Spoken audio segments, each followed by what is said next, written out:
think he might be having some technical difficulties. Is there anybody else that wasn't able to introduce themselves that's on the call that I may have missed? The guy who says he's Bike More. Who is here from Bike More? Oh, hey, Jed Weeks here with Bike More. We're Baltimore City's Livable Streets Advocacy Organization. So I was just here if there are any other questions besides the ones to Matt Hendrickson at DOT. And I live over on West 27th in Remington. It's not too far away. Thanks for joining, Jed. What a COVID mustache. That has got to be one of the best ones. So like I said, we have a really, really packed agenda. I think everybody seems to be good with the Zoom, so I think we're going to skip over that so we can get into the meat and potatoes here.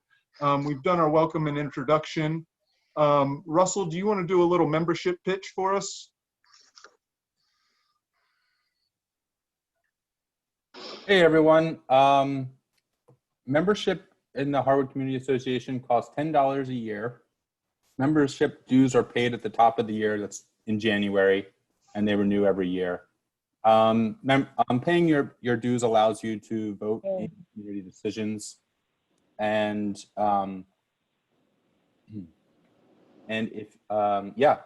you're able to pay your dues on the Harwood Community website, and that would enable you to vote for the remainder of this year, and then we would we'll generally send out another announcement in the top of the year for 2021.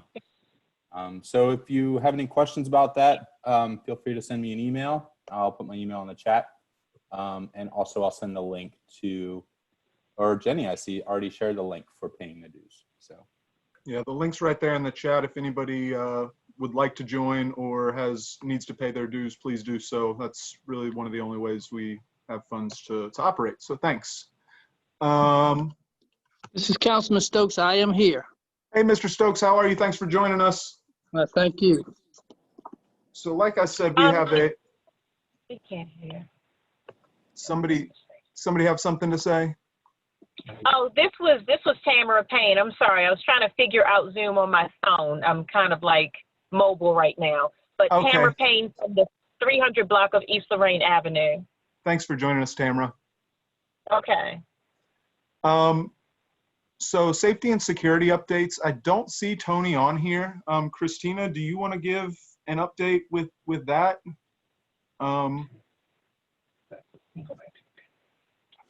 Is Tony with you? No, Tony is not with me. I'm at home in my dining room. But okay. Let me pull up some information so that I can give an update for the past month. Give me 1 second. I'm sorry, I wasn't prepared for Sorry to put you on the spot there. One thing I do want to share out to the community is that Tony Brown has put in his 2 weeks notice and is going to be moving on from the Charles Village Community Benefits District.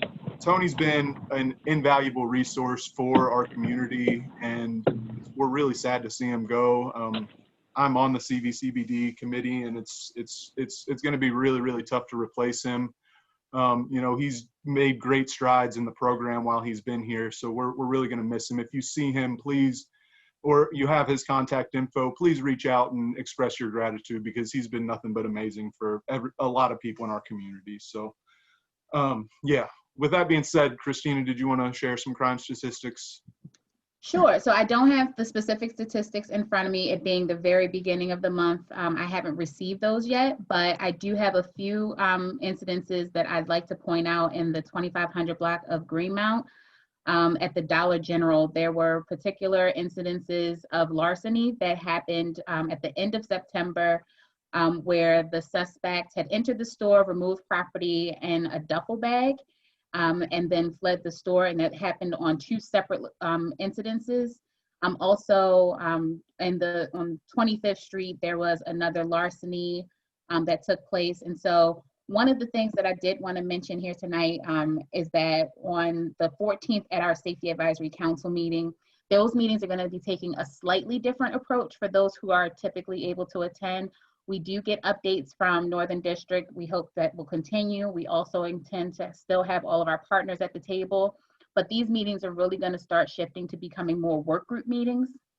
So when we take a look at the crimes from the previous month, identifying where we're seeing the hotspots, what crimes we're seeing taking place at those times, really disaggregating the data, and then as a community, identifying opportunities in those spaces where we can start taking a hard look at what's happening in the place itself that we as a community can begin to address. So if we're noticing that there is an uptick in larcenies in particular, maybe making sure that we're making introductions to those businesses. Larcenies are typically commercial-based crimes. So making sure we're making introductions as community members to those businesses, inviting them to participate in the community meetings.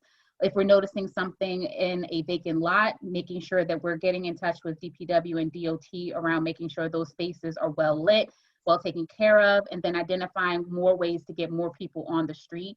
I know everyone is home mostly right now during the day, but really talking as community members how we can take more of a proactive approach to what we're seeing, and then we'll be doing that in those meetings. So want to invite everyone to participate who's available, and that information with the agenda will be going out later this week.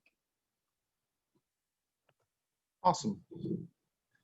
Really look forward to seeing that. The next thing on the agenda was some community reports and discussion, and Johns Hopkins University just recently announced that in lieu of their police force, since they've put that off for a couple years, that they announced a community fund that they have, they're releasing, and Jenny's going to read a little bit of that release now. I think this is going to be great for our community. Jenny, did you want to go ahead?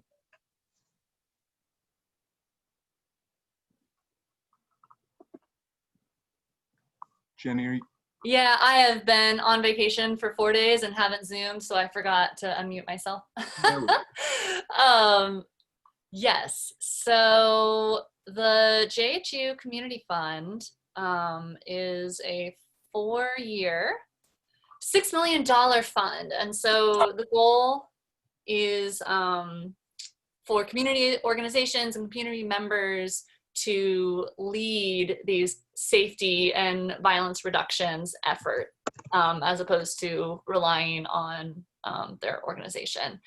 So, there's not an easy or simple solution for everyone to be completely protected all the time.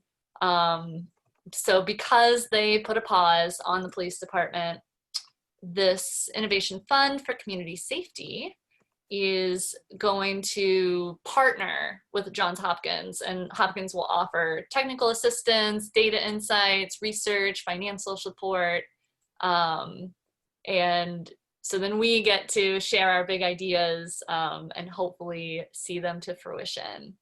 So they're going to start a series of listening sessions coming up here soon. They're also going to be doing a call for people from Baltimore to serve on the nominating committee to kind of see who and how is going to be able to apply for these funds. So we've got some more information on the website. I'll put the URL in the chat. But like Keith said, there's definitely a lot of cool opportunity to utilize some of this to make Harwood safer. Yeah, one thing that I thought of just right off the bat, we spoke about it at our last meeting, was doing some more alley lighting projects. And I think that would definitely be something that we could look into and see if that fund would look to fund. So yeah, I'm really excited about that. I think it's great that Hopkins is doing that in lieu of the police force. Next is the Union Memorial Health Survey. Miller, did you want to speak about that a little bit? Yeah, sure. Sorry, I thought Aaron was going to do that, but we should send the link out as part of their community responsibility as a hospital. They do a survey every, I think it's 3 to 4 years to kind of help structure their responses in the community. And listening to a presentation recently, it's just really great, some of the things that they have planned. I don't know if you've seen, they have a new community services truck that they will be taking out various places. So Keith, I'll make sure for the next email that we have that out. They just want people to fill that survey out so they know what's happening in the zip codes that surround their hospitals. And obviously we're one of them because Union Memorial is on 33rd Street. Miller, the link that I had just had some PDFs. Is there an online form that can be filled out? Well, I think Jenny Yes, just... there is. So I'll find it for you. Okay, yeah, if you could add that to the chat, that would be great. Wonderful, thanks. Thanks for that. Next, we've got some neighborhood updates. Kind of under our clean and safe category, we wanted to talk about a recycling day that's coming up. I know recycling has been canceled and everybody's kind of, the recycling is probably building up. We have tons of it in our kitchen right now. And Christina Williams with the CVCBD has kind of come up with a solution, and we're looking to kind of partner with them to make this even a better solution for our community. So Christina, did you want to speak about that a little bit now? Yes. So on October the 10th and October the 24th, we're going to be doing 2 community cleanup days. So it'll be an actual day to go out into our alleys, clean up, remove bulk. The city will have 4 different sites throughout the benefits district, and the city will be collecting bagged trash. They will not be providing dumpsters this time around on the 10th, I'll say. And then for recycling, and Harwood is going to be slightly different. I'll let Keith talk about the process for having your recycling removed, but we're partnering with the Maryland Department of the Environment.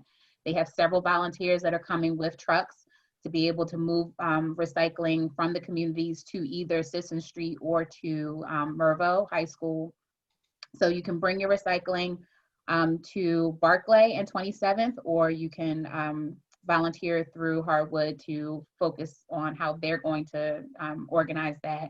And then also on the 24th, we are partnering with MDE again to do another cleanup where we will have 2 dumpsters available, as well as another recycling pickup on that day. And then in addition to that, we're also going to be doing something really cool for kids where they can pick up a little softball sized pumpkin with a worksheet that explains how to compost, how you can use, you can either decorate your pumpkin for the holiday, and then once you're done, how you can compost it, just understanding that things have multiple uses and how to divert waste. So those stations are going to be set up again at 27th and Barclay as well. And MDE is also going to be doing a educational station around the environment too. Right. What were those dates? October 10th and October 24th. I was trying to share the our What are the flyer times? from 9 a.m. to 1 p.m.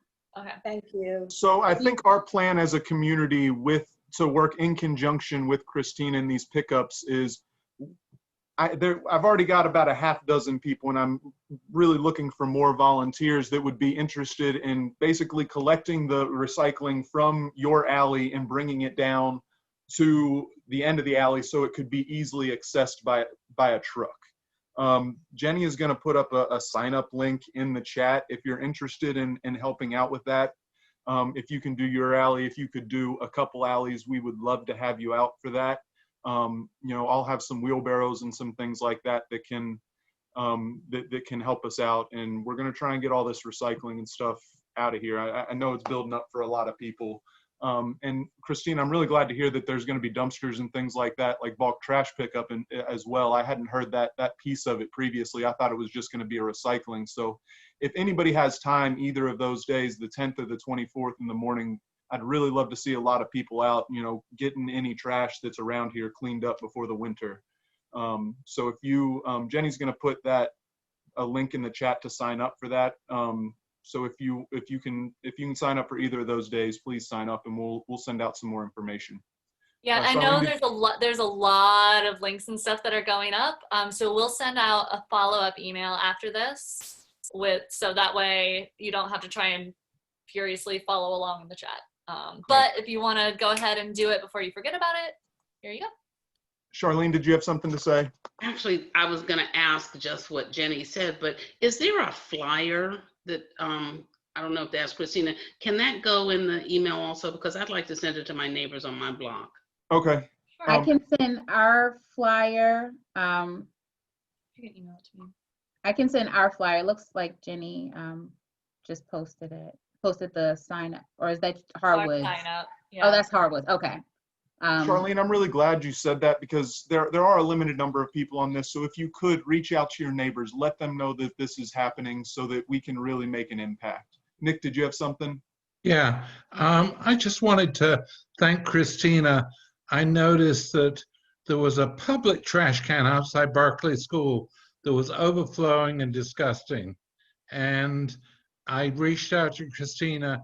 She got Public Works, I think it was the next day, to clean the whole thing up. So I really wanted to thank you, Christina, for that. Thank you, Nick. Thanks, Nick.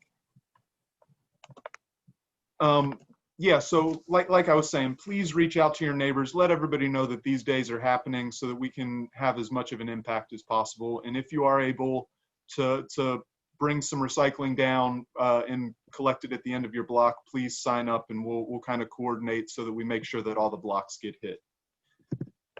Any questions about that? Next on the neighborhood updates, a 26th Street Green update. Kyle, do you want to take that?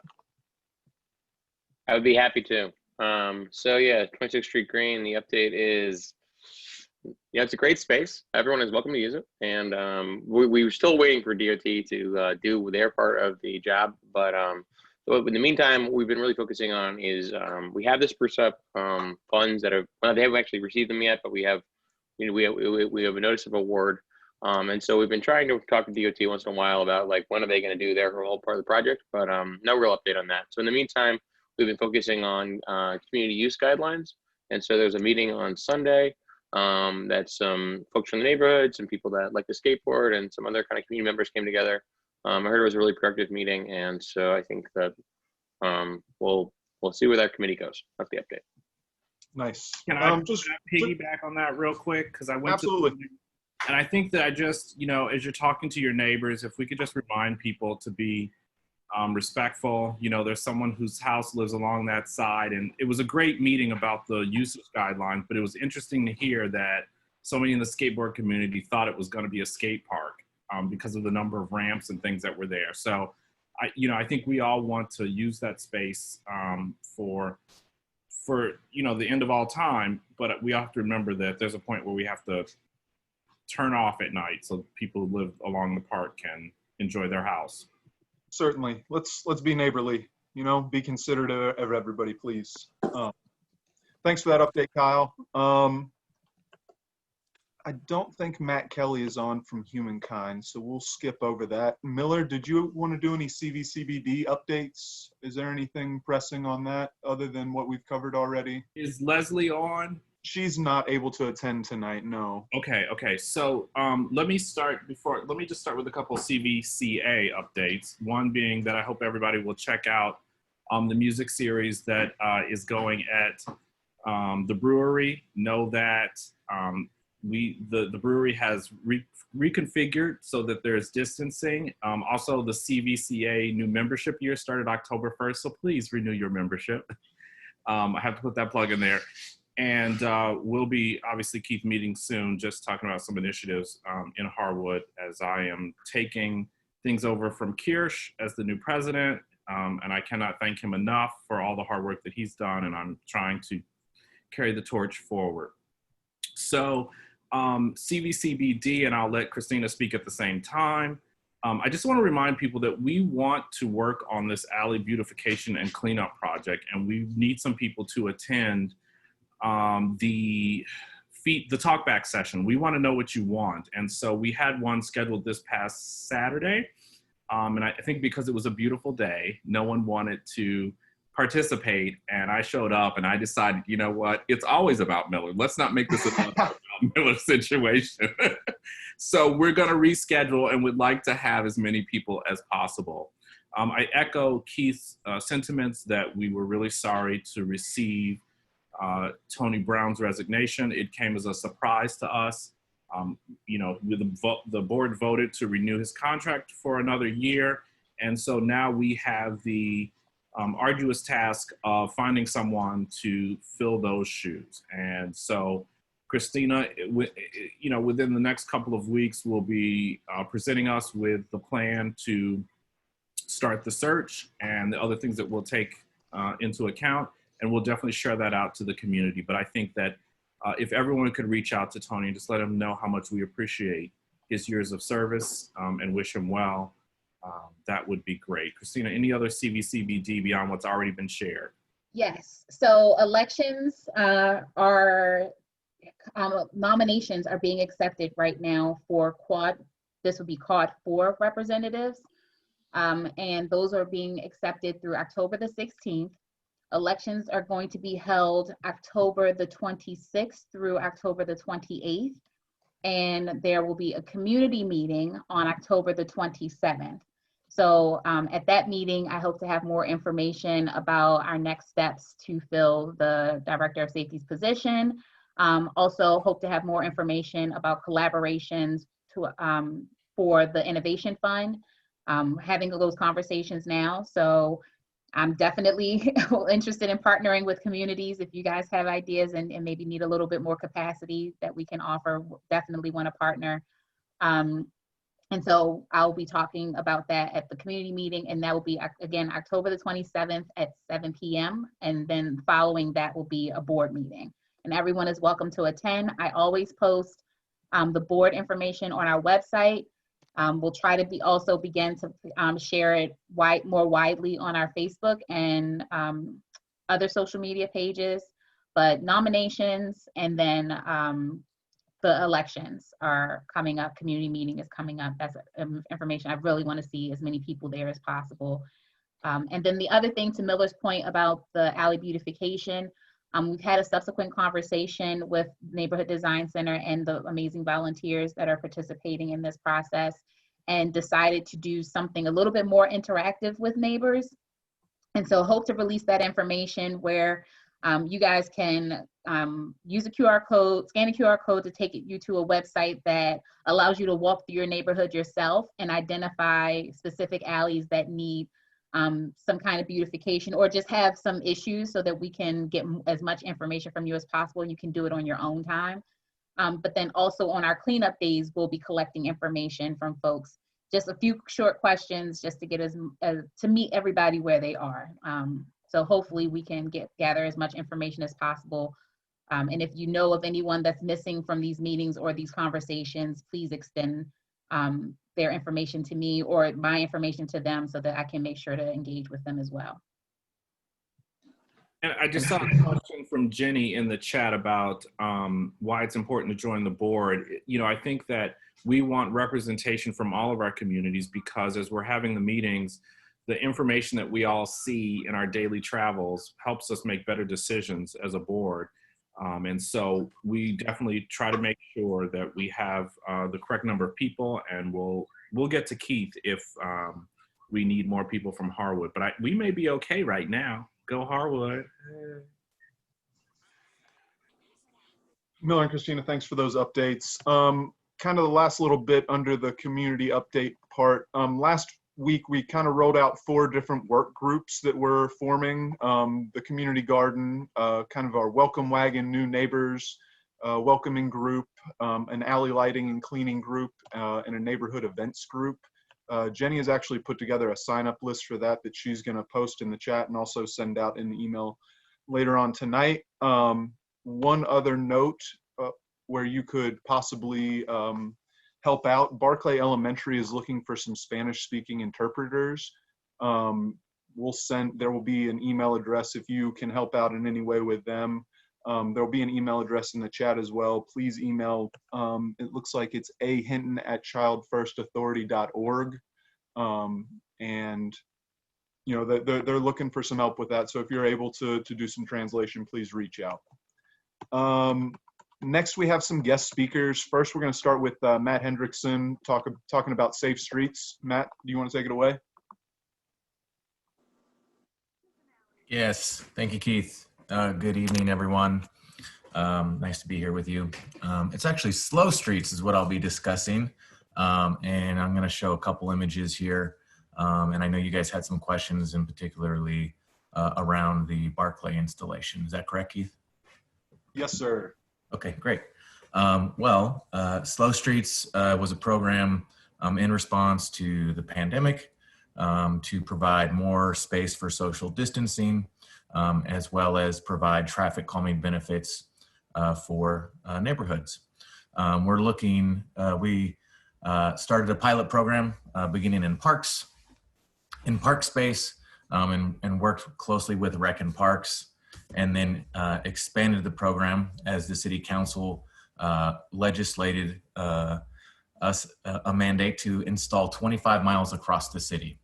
And so we are just wrapping up our final installations of those 25 miles. And as mandated by the council legislation, each district got 1 mile of slow streets with a minimum of 1 mile of slow streets of those 25 miles. So we balanced that out through all the council districts. Really appreciate the council's support and working closely with the council. So I see Councilman Stokes on the call today, and just wanted to say thank you. And again, coordinating with neighborhood associations through that process to kind of get feedback. And as we kind of shift gears from our installation process of reaching our goal of 25 miles, we're now doing an evaluation. And so part of that is one, we just want to continue to get that feedback. I think there's some good feedback here on kind of how it's operating, some understanding some of those challenges as we continue to make adjustments, as we shift into the kind of evaluation and continuing to maintain rather than just the installations. So one, I think one of the constant challenges is kind of the barrier placement, and really making sure that these are slow streets, so we're providing that kind of traffic calming that it is intended to do, which is you have to drive slow, you have to drive around and navigate around that barrier. We kind of trying to eliminate that cut through traffic and high volume and high speeds. And so those are kind of the goals, and really slowing people down so that people can, use that space to walk, to bike, to roll however they need to go. But really, again, the goals are, that social distancing and traffic calming. So I can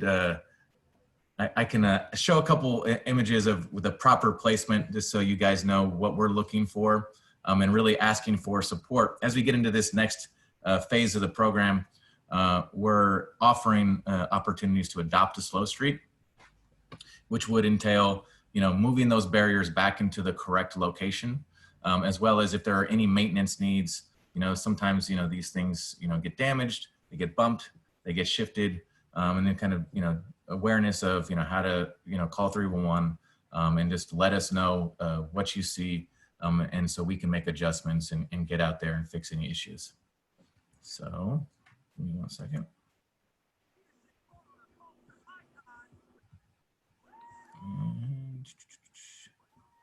I am looking for, there we go. Sorry, key, there it is. Okay.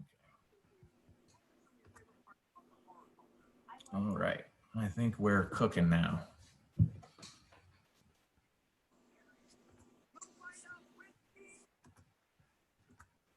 Okay, we good, Keith? All right, I'm just gonna walk through some of the kind of typical placements. We have multiple kind of street typologies. There are a lot of unique situations. I think the ones that you highlighted were at 28th and 29th on Barclay.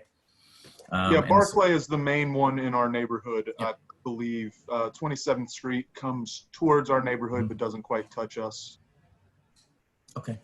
Well, again, kind of that typical location and kind of our mock-up here is basically having it far away enough from the curb, so that people aren't, they're not cutting through on the inside of that curb, but also having to drive around as you are receiving, vehicular traffic, having to slowly drive around that barrier. So this is kind of a typical one-way or two-way street. The other thing is like where there isn't kind of a typical spacing, it's really the amount of space to get around and travel through. So about 10 feet maximum. So really just trying to narrow that roadway, and again, make sure people are driving slowly and navigating around that barrier, but also as they're coming around that corner, they can't really speed through and cut on the inside of that curb. So we really want people to go around that barrier. Similar circumstances is a really wide lane, and again, from the parking lane rather than the curb. So really kind of making sure that people have to navigate around that barrier. And kind of where we're doing this is as far as these receiving lanes. You guys know what Barclay looks like. but I just kind of wanted to walk you through kind of our typical placements. This is a really wide road. And so making sure that it's not just from the curb, but also for that 6 to 7 feet coming around that from the parking lane. And as you'll notice, these are on the outside, or I should say the intersection side of the intersection, okay? We don't want them further in, as people, if they don't see it, it gives them more sightline and awareness of that barrier or that road is closed, a soft closure. But that it gives more people time to see and not get kind of pull in and then have to stop and then get kind of trapped behind someone else pulling behind them. Okay, that's just unusual. And I think this is kind of what we're really looking for as far as, again, on that intersection side, where that barrier is on the wrong side of the crosswalk. Again, making sure that we have those, enough time for the sight lines. And then also, this is really the most, I think, the biggest challenge of the program, right? Is that these things are getting moved. People don't want to navigate around it. They're getting shifted back and moved back towards that curbside. So making sure that we have enough space there for people, to see, but also have to slow down. And so that's the purpose of the program, right? It's called Slow Streets. Slow down, be careful, be cautious, be mindful of other people that are using the street. And no matter what mode, and just as you said, Keith, I think be neighborly as you kind of go as you navigate through these things. So we're going to be placing this on our website through kind of community education, but also really for an Adopt a Slow Street program. We're updating our website here soon so that we have all of this information. Just continue to check our website. It's just Slow Streets. It's the Department of Transportation. Search Slow Streets and Baltimore, and you'll find us. I guess are there any questions about the kind of placement? Any questions as far as the overview of the program? And we can kind of get into the specifics of Barclay. I just have a comment. I want to thank DOT for rolling this out. I know it's the first time.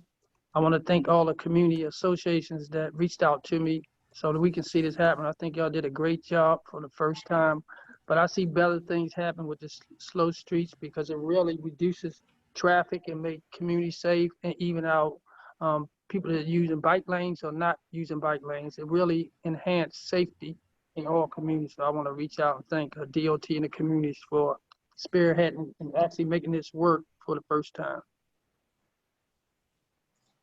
Yeah, I think it's been a great program. I live on Barclay, so I see the number of kids that ride their bikes and play in this street, and it's absolutely essential that we slow traffic down a little bit. They're traveling at unsafe speeds, and basically it looks like we want to form a bump out where we see those bump outs at near the elementary school. We're basically forming one of those with the barrier. I've got a question for Matthew. Does the program entail any more community outreach or education about the bump outs, or was that just at the beginning phase, like introductory? I ask because when I've been bringing out the barricades into the street, I've had people say, "What are you doing? Like, that's in the way," and it's a lot for me to kind of explain every time. Just wondering if the city is also doing that outreach. Yeah, that certainly was, one of the biggest obstacles for us, and we had a pretty quick turnaround for kind of starting the program and getting them out into the streets. And so it's something that we've really tried to coordinate with our council members, with community associations, getting the word out on Nextdoor, and having the website and that information available on the website. So we're going to continue to update the website, and again, continue to be responsive, for issues, and again, be available to answer questions. But you're right, Russell. It's tough to reach everyone, but I think having this kind of Adopt a Slow Streets program and having that kind of ownership of that, you can direct people to the correct resources. And what we've done is also making sure that we have a sign describing the program at every location, so that they can use that as a resource. Why? What is our mission? And then also, again, the resource of where you can find more information. And of course, if there are any maintenance needs, call 311 and let us know that we need to come out and fix it. At our last meeting, we kind of discussed that we kind of needed to take it upon ourselves to move them back, that this wasn't something that somebody was going to be coming by constantly and doing for us. Is there anybody from your all's program that is out? I thought I saw somebody on a bike moving things back. Is that somebody with your all's program? Maybe. It might have been me. It might have been my colleague Shayna. Who it was I know. A female, so it certainly wasn't. I think it was you, Shayna, but yeah, and she also lives in the neighborhood. And she's always telling me the barriers are moved on Barclay. So it's good. It sounds like you guys have adopted the slow street. So thank you. And yeah, thank you for getting those back out into that, correct position. And again, that's where it's really tough for us to be, because it really does, it can happen on a daily basis. And we're seeing that. And I think that is like the biggest issue. We have our traffic inspectors go and inspect every barrier at least once a week. So we're getting eyes on it on a weekly basis, sometimes, several times throughout the week. And, they're basically, have this training. Again, it would be the same information that will be available for Adopt a Slow Street program. So basically, is it in the correct position? And they have their checklist. If not, what are the maintenance needs? What do we need to fix? And so inspecting it at least once a week, and then, having a quick turnaround for any maintenance needs. So one thing that did come up last time at our meeting, and I just wanted to get a final ruling from you, the barriers that sit at Barclay and 28th, it seems to be almost dangerous, because it's sitting, if there's stop traffic going north on Barclay and then people are trying to turn right onto Barclay from 28th Street, there basically isn't a way to do that until that person goes straight. I guess it's kind of accomplishing what you want, but it also makes that barrier get moved very quickly. And we had talked about possibly moving that to the middle of the street so that there wasn't that bottleneck and potentially people getting hit on 28th Street. I mean, we see a lot of accidents on that street already. We just seem to think that was a better orientation for that particular barrier. Is that something that we as a community can take upon ourselves to change, or would you all not prefer us to do that? No, I think it's actually very reasonable. So thank you. And that's the kind of feedback, we want to be reasonable. As the councilman said, we've never done this before. We're all in this together. We're learning as we go, and we just need to be flexible and make adjustments. We certainly, as far as the barrier placement and kind of making, living up to the mission and the goals of the program, I would say, I would like to, one, know about any types of changes, and then kind of, make sure that the placement is correct. But I agree. I think that at those particular intersections where you have the flex post kind of acting as those curb bump outs, you already have that narrowing. We do want, that is the mission, right? And so having it slow down.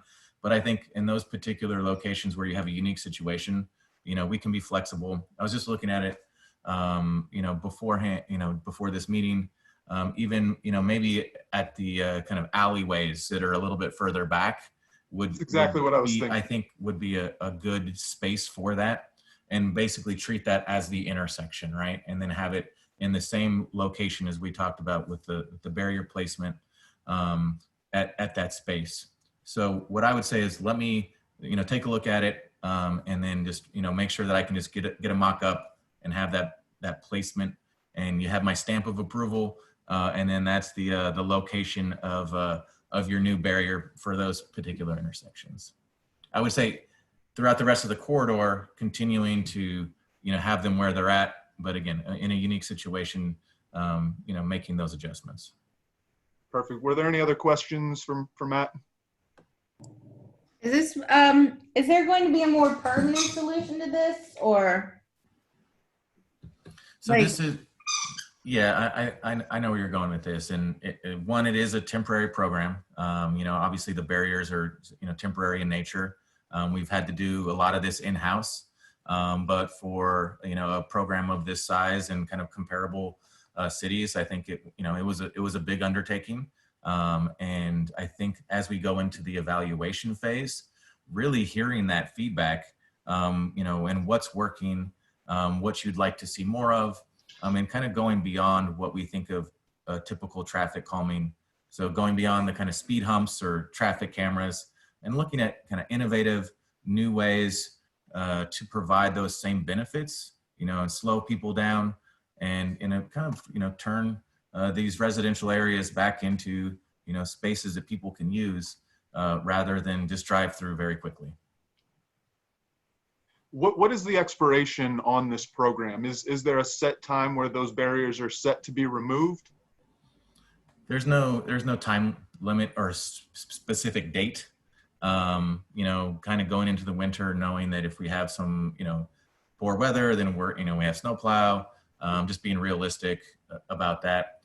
We've always just kind of tied this program to kind of public health guidelines and the stay-at-home order. We've had different phases of coming back online and then going back. And so again, just trying to, you know, follow the guidelines of the public health experts. But realistically, you know, looking towards the winter, I think that that's probably, you know, a realistic kind of endpoint for this particular phase. Okay. And then again, as Allison, you know, said, well, what comes next? And I think, you know, that really is, you know, part of this community discussion. And, you know, you guys will help inform what that is. Awesome. Any other questions, Jenny? I know you're looking for innovative solutions, and, you know, the program that we've got going is fantastic as well, but are you also a resource where we can continue to push and demand and beg and ask for speed cameras on 28th and 29th, because we can't innovate our way out of those tragedies. I mean, it's awful. Yeah, no, I think that there are a lot of roadways like that in the city, right? We're very much, you know, focused on and built for cars. And again, in these residential areas, you know, we need to be thinking about people first, and not just people driving through there, right? So, you know, certainly, you know, my day job is I'm the city's bike planner, so I focus more on bike infrastructure. You know, and so, you know, part of that is the roadway design. But yes, I will say I will be a resource. And again, you know, you guys help inform us as far as what we need to do. And so, again, this dialogue is really important. And again, as we go into this evaluation, please, you know, give us your feedback. You know, take the survey. You know, tell us your thoughts. What else you would like to see. Jed, are you still on? Did you want to add anything to that? Yeah, sure. I think the only other thing I'd add is that one of the best ways you can sort of educate neighbors on treatments like this and get people to sort of understand what they're for is to program the space in some way. So just like you've done with the 26th Street space by having like regular programming and activities in that space, it gets people to sort of understand what it's for and, you know, why it was repurposed. So for example, on the 27th Street, Slow Street in Remington, one of the neighborhood businesses is putting out outdoor seating. And another one, which is like a queer skate group, is actually gonna build some like skate park infrastructure in the street. So like that is getting people to sort of understand what that street's for. And then down in Curtis Bay, Filbert Street, the Filbert Street Garden is talking about bringing some of the animals out for like a fall festival on the street, and they're talking about maybe doing some honey sales and stuff on the street out there. So I just encourage you all to think about ways you could use the street space in different ways and sort of reinforce that it's a space not just for speeding through, and then people might begin to adjust. And we're more than happy to, you know, help with that stuff at Bikemore. We even have a little bit of money that we were going to use for our Play Streets program that we were going to bring to Barclay this summer and couldn't because of COVID. So you know, if people want to run ideas by us, we'd be more than happy to help in any way we can. Is there like a permit application process or something that we have to do in order to do crazy things that aren't cars in the streets? There's some various permits, and I would say they used to be pretty hard to obtain, and with COVID, some of them are a lot easier to obtain. And that's something we can, help you guys work through too.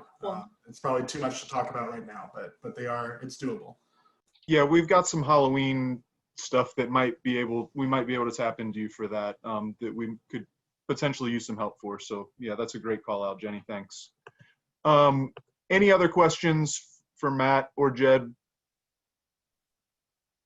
Thank you both for being with us tonight and explaining that. I think that helps out a lot. And like I said, we're going to do our best to keep the barriers where they are. I personally have moved the one at Barclay and then walked to 27th Street and moved that one. And by the time I moved the one at 27th, the one at Barclay had been moved already, or at Whitridge had been moved already.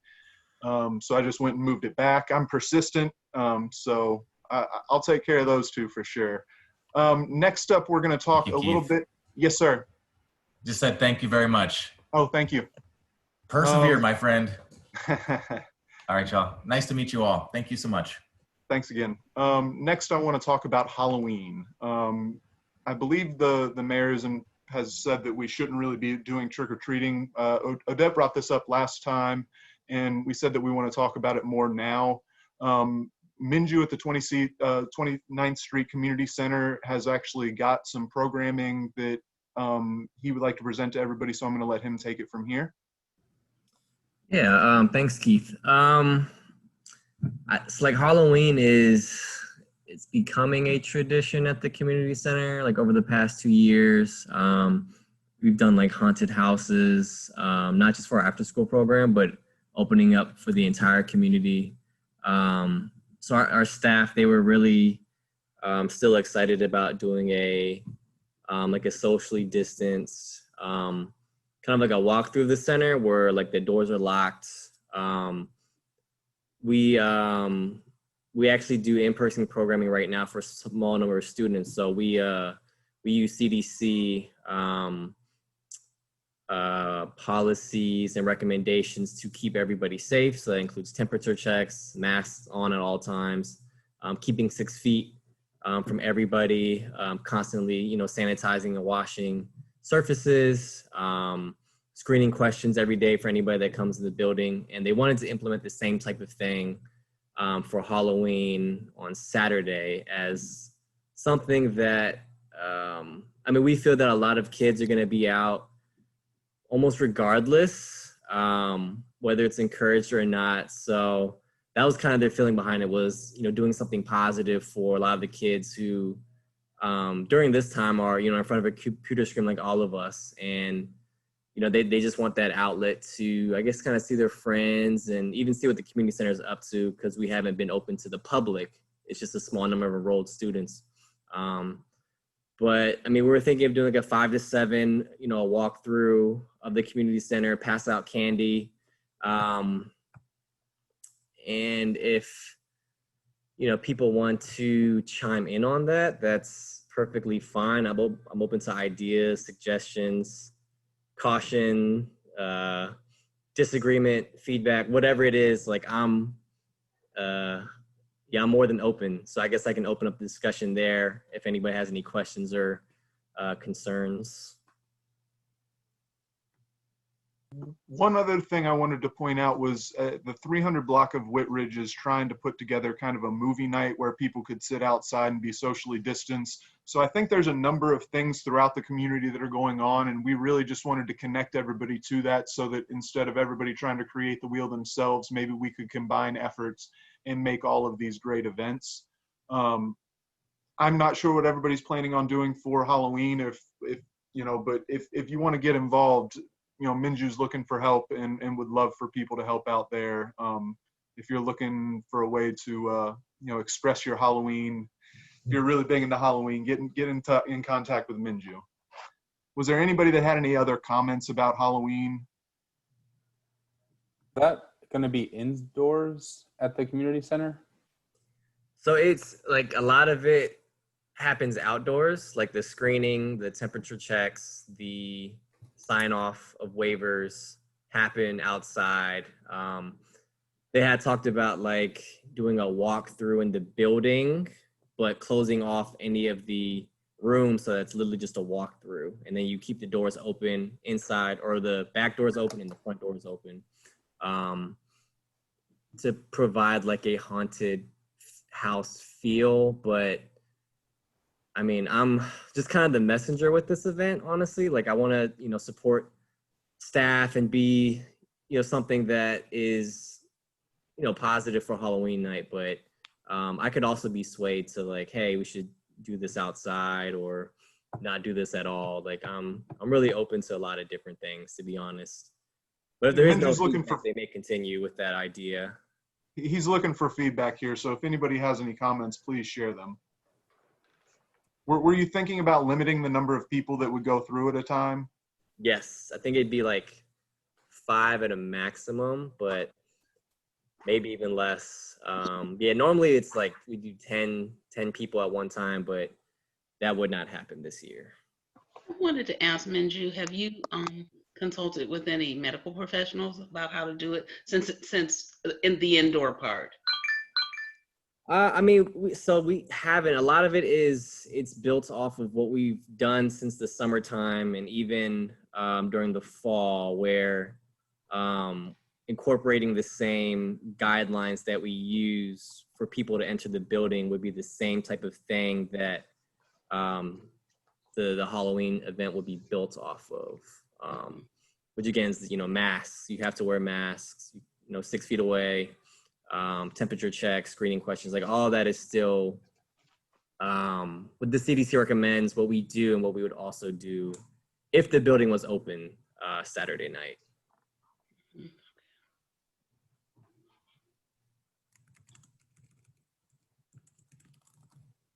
Any other thoughts, comments, concerns, questions? Okay, well, thank you, Minju, for putting that together, and, you know, keep us in the loop on how we can help out, and we'll send information out to everybody. Got it. Thanks, Keith. Yep, thank you. Last, I thought Aaron Kaufman was going to be here, but I don't think he's signed on. But the one thing that I definitely wanted to cover from him was the Maryland New Directions training. He sent me the information on this, and for anyone that you know that might be 18 to 24, they've got some industry specific training that they'll get you for free. They've got it basically funnels you into a pipeline for some jobs. It says $14 to $17 per hour, and they have some sign-on bonuses as well. I believe the links for that will be in the chat. If Jenny could add those, that'd be great.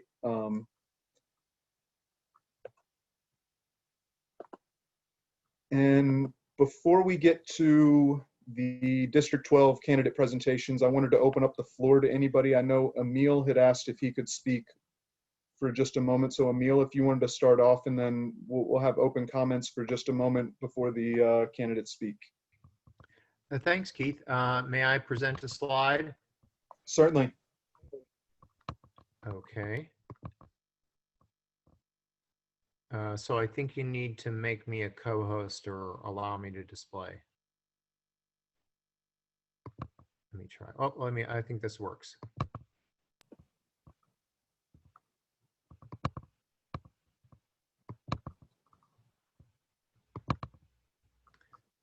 Can you see a slide that says "Let's Be More" update? We can. All right, thanks. Good evening, everyone. Emil Volchek, pronouns he, him.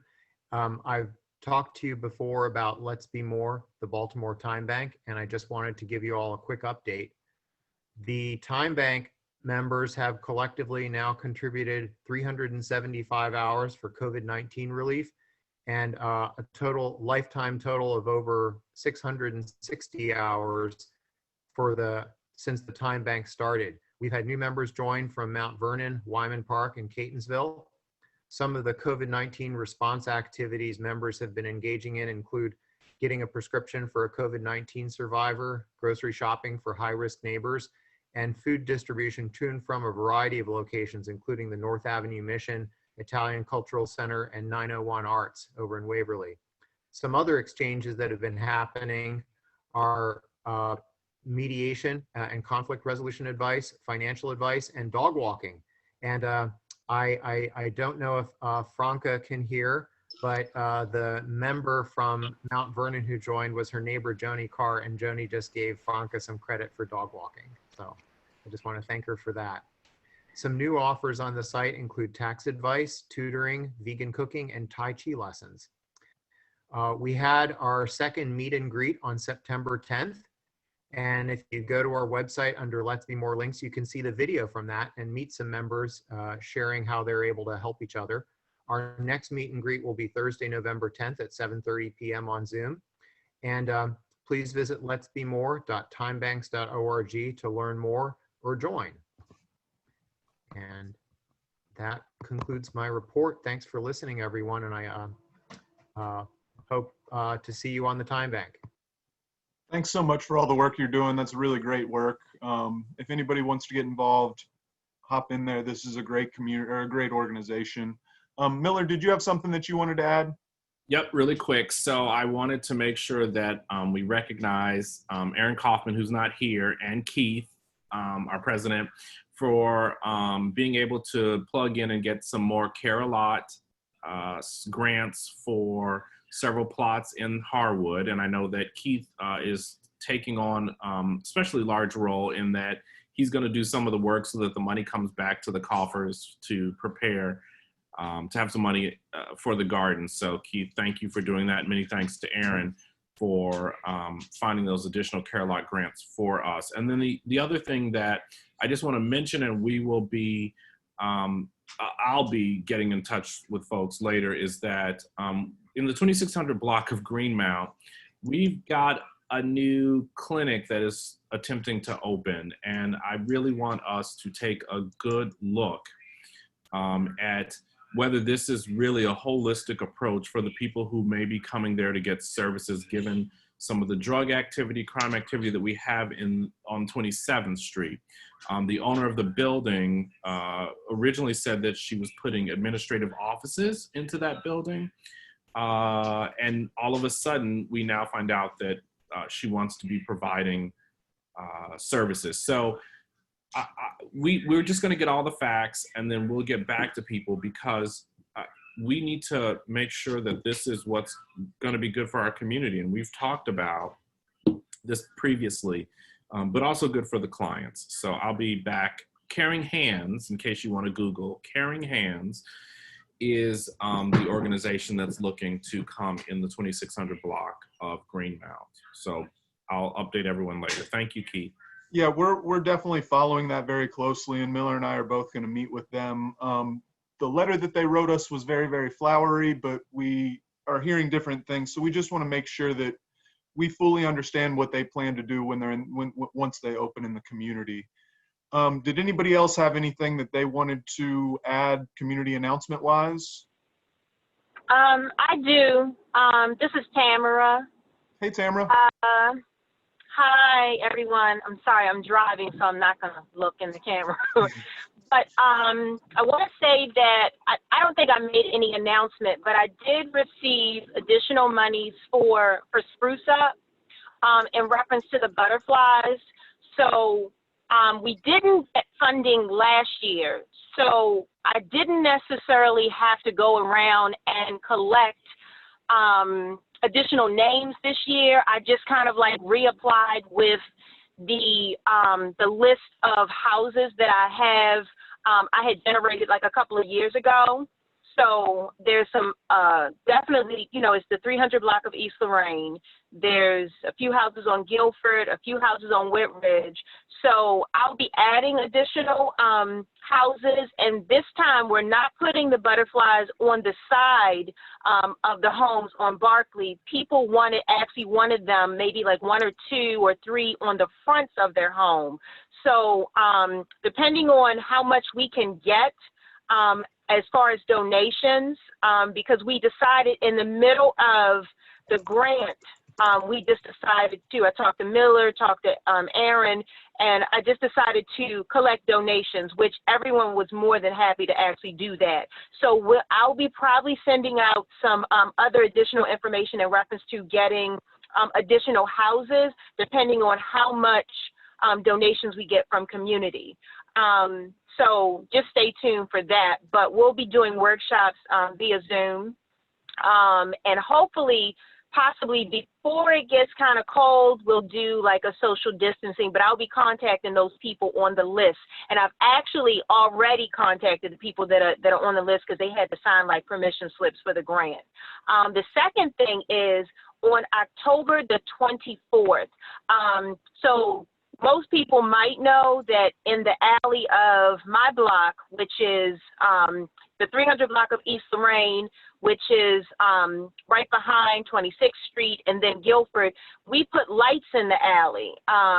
So Kyle, I know he did a GoFundMe, and I'm just so pleased with the fact that, you know, everybody got together and really cleaned up and did that initiative. So on October the 24th, we're just kind of like, I'll say that's the date that we decided, October the 24th. And obviously, I think I hear now that that's the cleanup day for the alleys, which is actually perfect. We're going to do a social distancing big dinner party in the alley. So it's almost as if each house would come outside of their house and set a dinner table. I haven't yet finished the invites yet, and I'm saying that I'm only announcing it because I feel like possibly other blocks can maybe join. I'm not exactly sure how many people in that T between Guilford, 26, and East Lorraine are going to be there, but we can always extend it to the sides because myself and my other neighbors, we have lights in our trees as well. So we just want to make this the biggest dinner party ever. So we're hoping that the weather will allow us to actually do this. And I'm actually proposing that we do some type of gifting where everyone comes and sets their table, and the best table gets some type of like mosaic gift or something like that. So, and it'll be really nice.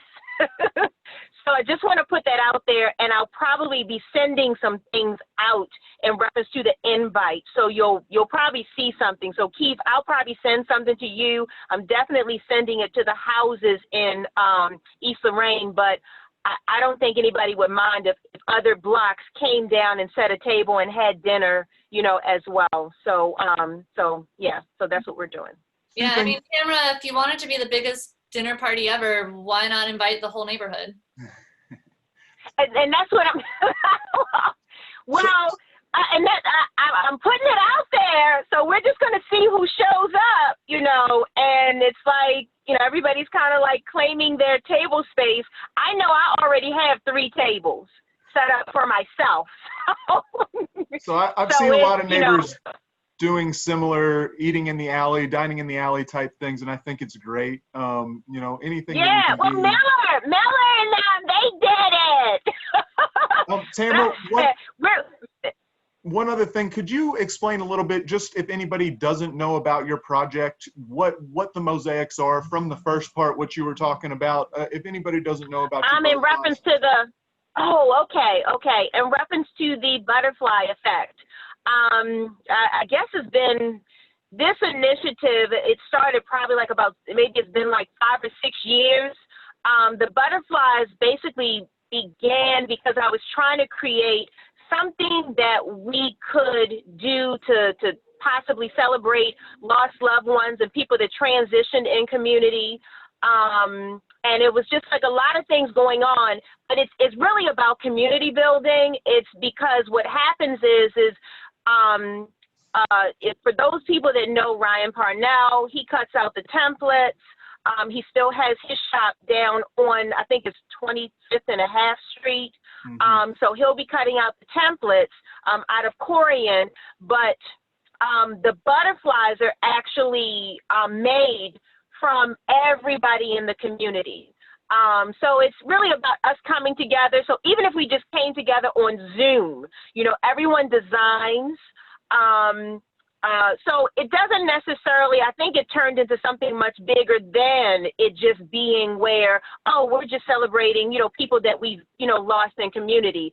Now it's really more definitely about community building. And, the butterflies are representing hope, and transformation, and just building something much greater. So if you think about, what a butterfly, is a caterpillar first, which we've been a caterpillar for quite some time, but we are blossoming, and we're becoming really, really brilliant and bright. And we have a lot of great things going on in Harwood. So it has a lot of different meanings for different people when I talk to people. So most people seem to be on board. There's so many people that come from out of the community and ask me, could we do something similar to, in their communities? So yeah, we just want to just continue this, initiative and make things brilliant and bright and create cohesiveness around the community. So definitely in the next, I'd say, round of grant funding, I'm definitely targeting, I'll probably be on Whitridge next and do like the majority of the houses there. I actually have a couple of houses on 28th Street. So we're just trying to spread the mosaics throughout, but spread the butterfly love. We appreciate all of your work, Tamara. It's really great. I went to one of it was basically a community party the last time we did one out in front of her house. And, I'm sitting next to a little kid making a butterfly mosaic. It was really, really fun. They're great events. So I look forward to when we can actually all get together and do that in person again. Yeah. Neelam, was there something that you wanted to announce? Yes, I just wanted to say that we have the lawyer in the library outside the library every Thursday from 1 to 3 p.m. where people can come and ask about like financial issues, tenant issues, renting and things like that. And they'll be there every Thursday from 1 to 3 p.m. And also that the Read to Reef program has started this month from October 1st to 31st, and where children under 5th grade and under can read 5 books about the aquarium and get bookmarks that allows them and 3 of their guests to go to the aquarium for free. And this can all be gotten through the library. We do like sidewalk service every Monday through Friday and every other Saturday. So the bookmarks, you can just call the number 410-396-6089 and arrange to pick up if you have any children in 5th grade and under, or if you need more information about the lawyer outside the library. That's great. Thank you very much. Did anybody else have any community announcements that they wanted to make before we got into the political portion of our meeting? Yeah, this is Aaron Green, 300 Block. I just had a question for Miller or you in terms of that clinic on Greenmount. What type of services will they be providing? So we just got an email this week kind of announcing it, and we're setting up a meeting to understand more of exactly what they plan to do. Miller, do you have any more specifics about that? No, and I think that the email that we received was a little nebulous on purpose, and so that's why we will be making those very specific questions during the call. Okay. Yeah, I was thinking whether it be like general health care or maybe buprenorphine treatment or what. So I guess. No, great questions. We're pro-business, and we definitely want people in the community, but we also have to think about an oversaturation of a particular service and where are the people who are going to this clinic coming from. And if we take within those 2 blocks between 25th and 27th on Greenmount, where there's another service provider, if we add up their daily numbers, we literally could be servicing more people in a 2-block span than we have living in Harwood. So what are we doing? Yeah, just curious. We're very concerned. We will be meeting with them and we will report out as we know more. If you would like to join some of those meetings, they've said that members from the public are more than willing to have other people in that meeting. So if that's something you'd like to be on, send me a message and I'll make sure you're included. Awesome, thanks. Yep. Any other comments? Keith, I have a question. It's Yvonne. Yes, ma'am. We have the council people or people who are projecting to be our council people. I want to know why it is so easy for these types of programs to infiltrate communities that are really trying to revitalize themselves. I mean, I think we already have enough drug treatment in this area that is already debilitating our progress because of their lack of involvement with us to police themselves. So how does this happen that, again, we've got someone else who wants to come in this community? You know, our council people, I would like to see them work to limit this type of influx because it diminishes what we're trying to do every day to revitalize ourselves. And you can't move forward if you're constantly being bombarded with situations. I understand people need treatment. I'm first and foremost happy about that, but I think it has to be limited in the number of these types of programs in communities. And I think that should be something that our council people should be focused on, because it's not just this community. There are communities in East Baltimore that have these programs that are servicing 50,000 people, which is just unimaginable. So I'm putting this out there because these people want to speak, and I would like to know how they feel about what's happening here in Harwood and how they, moving forward, they plan to project policies that will eventually prohibit too many of them from infiltrating communities. That's a really great question, Yvonne. And I want to make sure that everybody else has a chance to do open comments before we move into that. But I would ask if both candidates could speak to that in their time.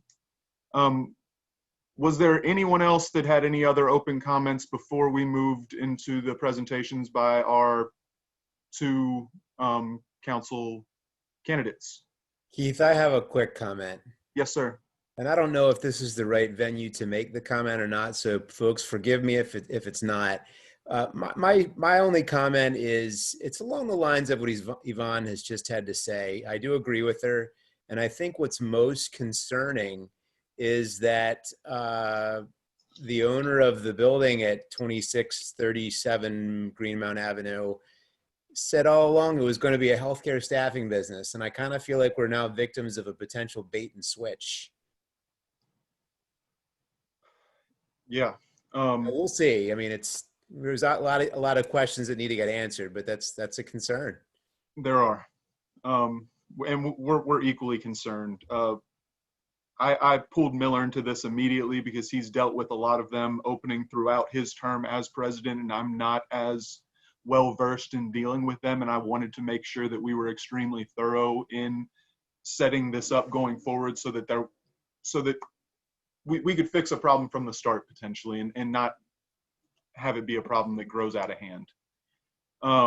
Anybody else have open comments before we move to our political candidates, our city council candidates? Okay, so I've asked both candidates to speak for about 10 minutes, and really what we want to hear from them is what their plan is going forward in the next 4 years if elected.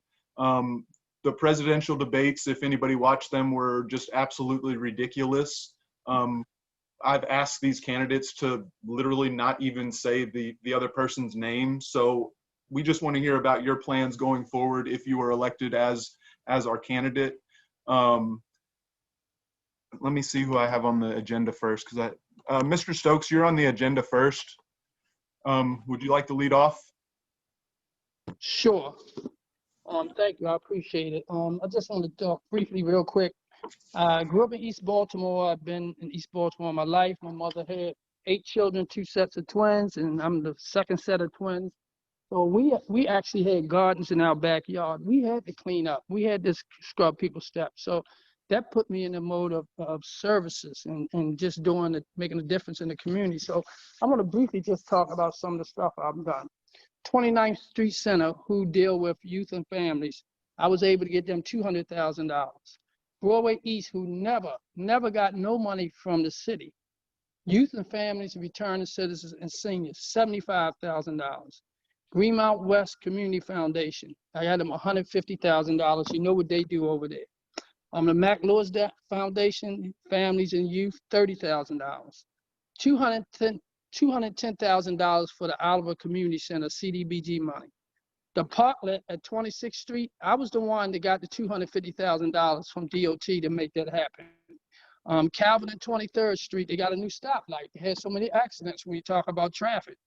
$80,000. The Oliver Pool that was closed for $400,000. We just did a groundbreaking. We are doing in Broadway East a $200 million project for home ownership, grocery store, workforce development. Chick Webb, they was on close Chick Webb when I came. $12 million to redo Chick Webb. I was able to leverage the NFL, so $200,000 for COVID for our seniors to give money to nonprofits. Youth and family apprenticeships. Maryville Emerson Westside Skills Center, we get ready to open it up. The thing that need to be happening in the city is improve how city agencies respond as it relates to quality of life. When you talk about trash and traffic, that I do all over the city. I want to talk about trash. We just did a cleanup Saturday. I was able to get all the work orders from the city of all the lots that need to be cleaned, cut, and have bulk trash. We just did it in Broadway East. I would love to work with Harwood and Charles Village. I have all that information. We brought all the city equipment out and we cut all the lots over in the 1900 block of Patterson Park. So if you talk about really about getting the work done, I've done it. I brought home the bacon, all this in 4 years. I have organizations that never received money from the city now have money. Oliver Pool again.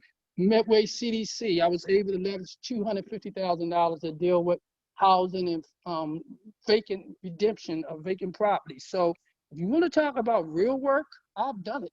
So my work speaks for me. And anybody have any questions for me when you want to talk about the, Yvonne talked about it, about the site that's opening up on Greenmount Avenue. I'm the one that went to Annapolis and fought to find out how we can stop so many of these clinics opening up in the city. You know what they told us? I actually went down to zoning when I was working with Councilman Stokes. We asked the zoning, before you issue them the permit to go into that building, why don't they come and talk to the community? You know what zoning almost told us? Get out of here, because the state law said is discrimination denying health care to those persons that have dealing with drug addiction. So there's a lot of them in the 12th district, a whole bunch of them, and I've been fighting the whole time.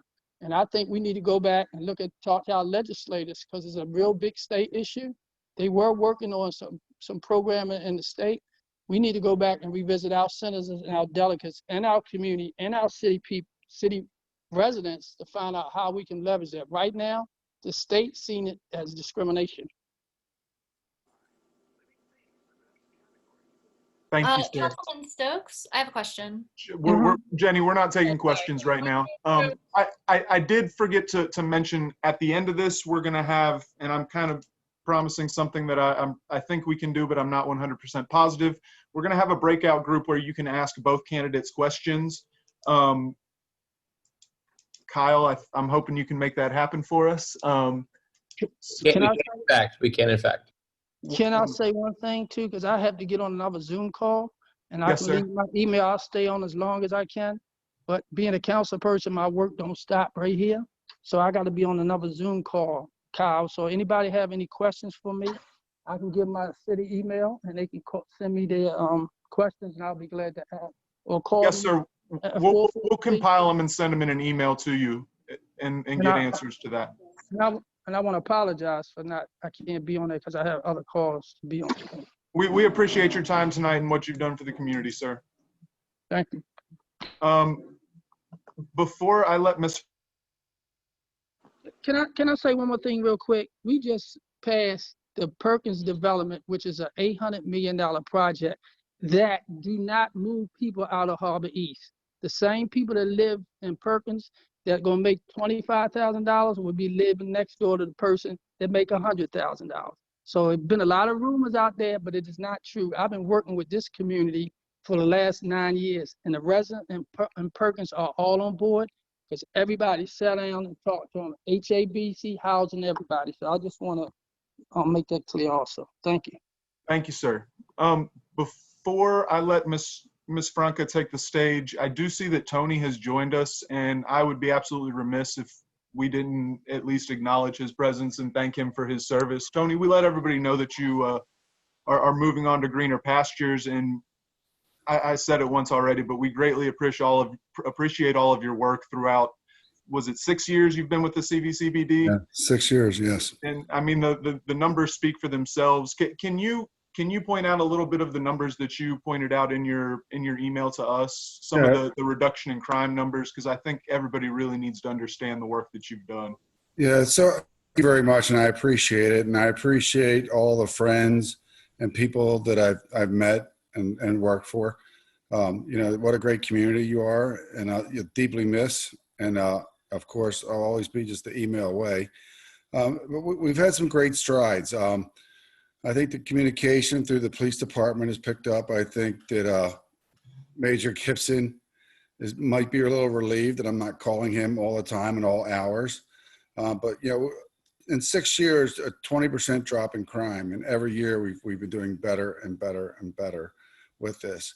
And I think it stems from the community, especially Harwood, who just really trusted in me and confided in me and allowed me to do the work and step up to the plate for them when it was uncomfortable for some people to step up, and you know, and I don't blame them, but I don't mind taking the bull by the horns. And we went out there, I kept bugging the police department and the state's attorney's office and parole and probation, and we've got good results. And out of that, 20% decrease in crime in Baltimore is huge, and the decreases every year is huge. And I couldn't have worked with a better community than Harwood and CVCBD. So thank you so much for allowing me to give you 6 years. And, you know, I produced the best I can, 100%, and I'm going to miss you all. Miller, Miller, you had something, you said something earlier as well. You were a member of the CVCBD, and I wanted to give you a moment to reiterate that if you'd like. Yeah, I mean, I think that I just want to make sure that everyone knows that we really appreciate the hard work that Tony has put in over the years. And, you know, we were expecting Tony to be around for a long time, and we know how that is. We say that about people that we love and like, but we do understand that there's just a time where everyone has to move on. And there's been incredible work that's been done. And so, Tony, we can't thank you enough for everything that you've done. I think that, you know, you personally know that we asked you to take your letter back, right? But I get it. I've been in those positions as well where it's just time to move on. And so we hope that we can find a way to take the next steps. And, you know, we're going to do the best that we can. So I just appreciate you.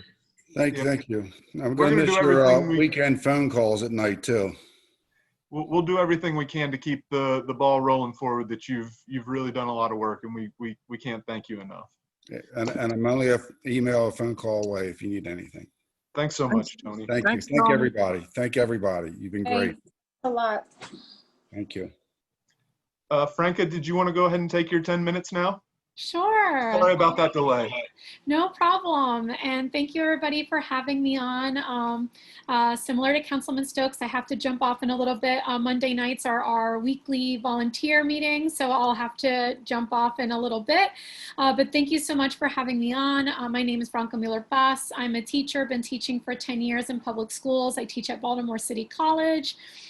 teaching there right now during the pandemic, so it's been an exciting time. And for me, you know, one of the really big reasons that I decided to run is that I think our schools and our rec centers are really important, and that we need to be investing in our young people in the city. So, you know, a statistic that makes me really upset, or some numbers that make me really upset, is around how we spend money about schools in the city. So in Baltimore City, around 15.4% of our budget goes to schools. The average across the rest of the state of Maryland is 36%. So we need to make a much bigger investment in our schools, because when we don't, we're really closing the door on opportunities to our young people, whether through that's through making sure that they have the skills that they need when they graduate, making sure that we're supporting the literacy of our young people, making sure that there's the adequate support for career academies across the city, making sure that we're also supporting, of course, rec centers were an important place where students can get mentorship. And so I know for a lot of us, a big issue that we reckon with across the city is crime. And I think a very valuable way that we can address crime is by addressing one of the root cause issues, which is making sure that our youth have the opportunities that they need to thrive.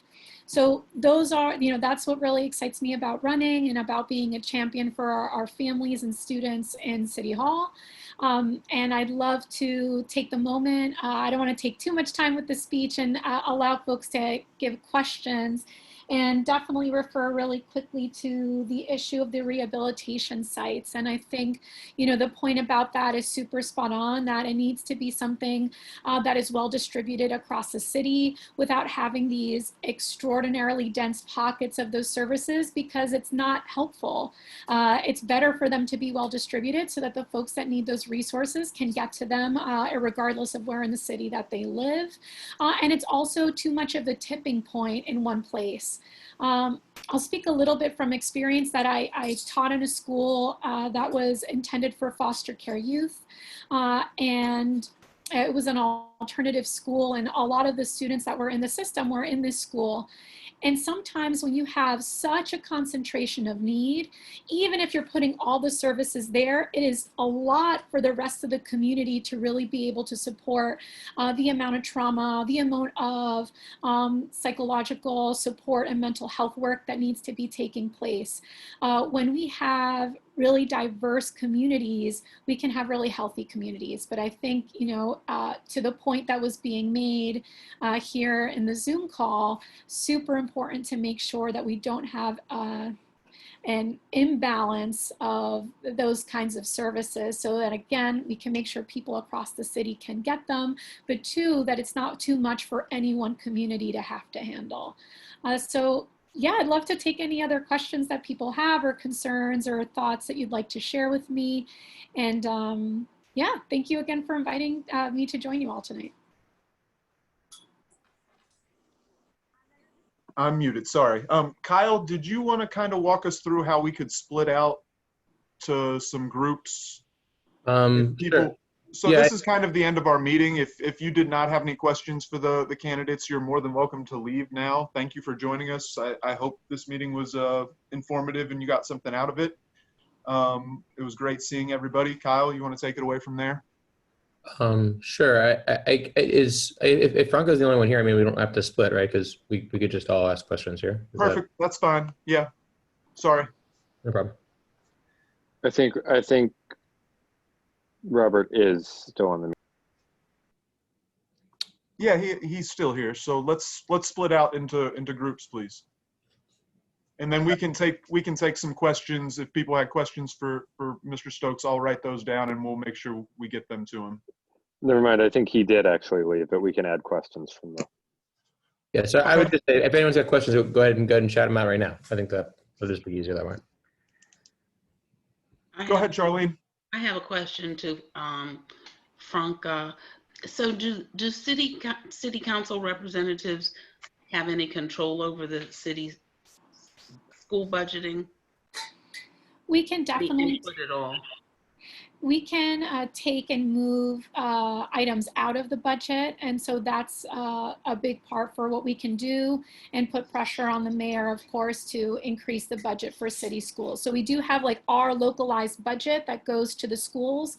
On a larger level, we can do a lot to make sure that we're advocating for the state bill. So for example, there's the Kerwin bill that was passed in Annapolis that would lead to a lot of investment in our city schools, increases for mental health support and counseling. We have a horrible ratio in our city schools where we have one counselor for every 900 kids.